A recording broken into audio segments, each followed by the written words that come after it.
হয় কি সে অনেক খারাপ, বাট আপনারা খেয়াল করেন না যে তারা আমাদের নামে কি বলছে বা কি।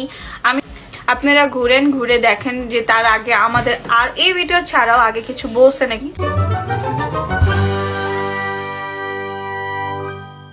ও মাই গড, এবার অন্তরাকে নিয়ে মুখ খুলতে বাধ্য হলো ঋতু। হ্যাঁ ভিউয়ার্স, আমরা সোশ্যাল মিডিয়ায় ঋতু আর অন্তরার সম্পর্ককে কতই না সুন্দর দেখি, কিন্তু বাস্তবে যে আসলে তাদের মধ্যে দা কুমড়োর সম্পর্ক সেটা এবার ঋতু প্রমাণ করে দিল।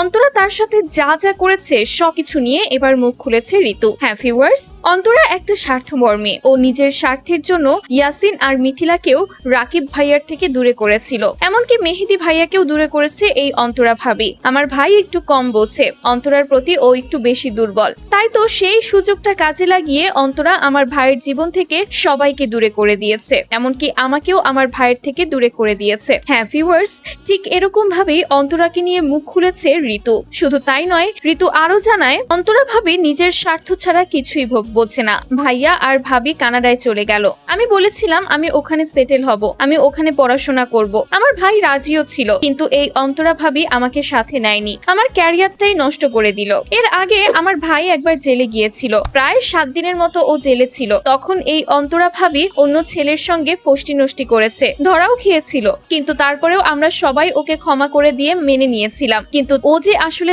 ভালো মেয়ে নয় সেটাই ও প্রমাণ করে দিল। ও যে একটা স্বার্থপর মেয়ে সেটা আমি আগেই জানতাম, তাই বলে ও যে এতটা খারাপ মন মানসিকতার সেটা আমি ভাবতেও পারিনি। শুধু ওর চরিত্রই খারাপ না, ও অনেক নিচু মনের। প্রতিটা ক্ষেত্রে সবসময় শুধু নিজের স্বার্থটা বোঝে অন্তরা। শুধু তাই নয়, আমাদের ব্যবসায় অন্তরা ভাবি 50% টাকা নিজের অ্যাকাউন্টে নিয়ে নেয়। এটার তো ওর কোনো দরকার নেই, আমার ভাইয়ের অ্যাকাউন্টে থাকলে ওর সমস্যাটা কোথায়? ও তো যখন যা চায় তাই পেয়ে যায়, তাহলে এটা তো ওর ইনকাম না। ওর ফেস ভ্যালু দিয়ে তো এসব করেনি, আমার ভাইয়ের ফেস ভ্যালু দিয়ে করেছে। আপনারাই বলুন, আজ আমি অন্তরা ভাবিকে নিয়ে মুখ খুলতে বাধ্য হলাম কারণ ও আমার ক্যারিয়ারটা নষ্ট করে দিয়েছে। হ্যাঁ ভিউয়ার্স, ঠিক এরকম ভাবে ঋতু তার অন্তরা ভাবিকে নিয়ে মুখ খুলেছে। তো দর্শক, এই যে ঋতু আর অন্তরার এই সুন্দর সম্পর্কটা শুধুমাত্র টাকা পয়সা এইসব কারণে নষ্ট হয়ে গেল, এই বিষয়টাকে আপনারা কিভাবে দেখছেন অবশ্যই সেটা কমেন্টে জানাতে ভুলবেন না। আর হ্যাঁ, আপনার ভাবি কেমন সেটাও জানাতে পারেন কমেন্ট বক্সে।